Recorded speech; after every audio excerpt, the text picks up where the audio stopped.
Aujourd'hui, j'avais envie de parler d'un concept que j'ai partagé avec des amis et qui m'ont dit qu'il était très utile pour eux et qu'il est certainement pour moi. C'est à la fois un truc de productivité et une philosophie de vie.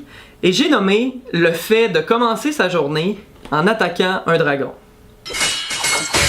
Quand je parle d'attaquer un dragon, je parle pas bien sûr de jouer à des jeux vidéo pendant 3 heures le matin en se levant en espérant que ce soit plus productif.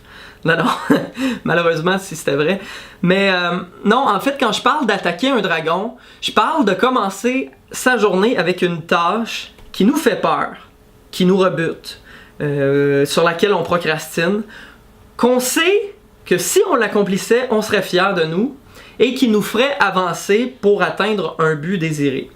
Donc, c'est quoi un dragon? Ça peut être un paquet de choses. Ça peut être une contravention pas payée qui traîne sur le coin de ton bureau.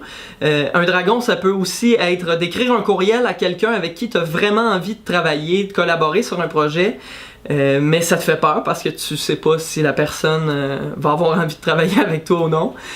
Ça peut aussi d'avoir une discussion difficile avec un membre de la famille ou avec un collègue. Une discussion difficile mais nécessaire. Un dragon, c'est n'importe quoi qui nous fait peur, mais qu'on devrait faire, qui serait bonne pour nous.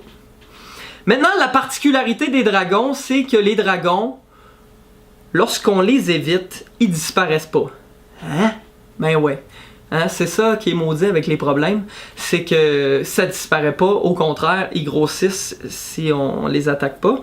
Non seulement le problème grossit, le dragon grossit, mais en plus, nous, on s'affaiblit et on se voit de plus en plus comme le genre de personne qui est incapable de régler le problème.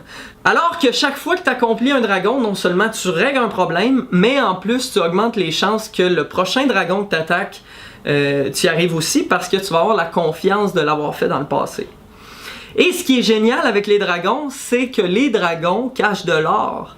Comme dirait Carl Jung, ce dont on a le plus besoin va se cacher là où on a le moins envie de regarder. Et c'est très vrai, c'est là que mon truc de productivité devient plutôt un truc philosophique, c'est que si on veut s'épanouir, si on veut sortir de notre zone de confort, ben il faut attaquer des choses inconfortables. Il faut donc devenir confortable dans l'inconfort. Moi, c'est ça que j'essaie de faire à tous les jours depuis quelques mois maintenant. Je me fixe des dragons. Je dirais même que ça fait un petit peu plus longtemps que ça, mais j'appelais pas ça comme ça à ce moment-là. Et c'est impressionnant comment on peut régler des problèmes rapidement.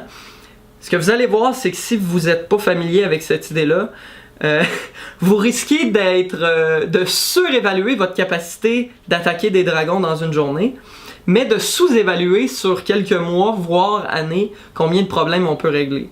Bill Gates disait « On surestime ce qu'on peut faire en 1 an, on sous-estime les changements qu'il va y avoir en 10 ans. » Je dirais que c'est la même chose au niveau de la journée et des mois et des semaines et des années. Voilà, maintenant vous savez tout à propos des dragons, même si vous n'avez pas écouté Games of Thrones.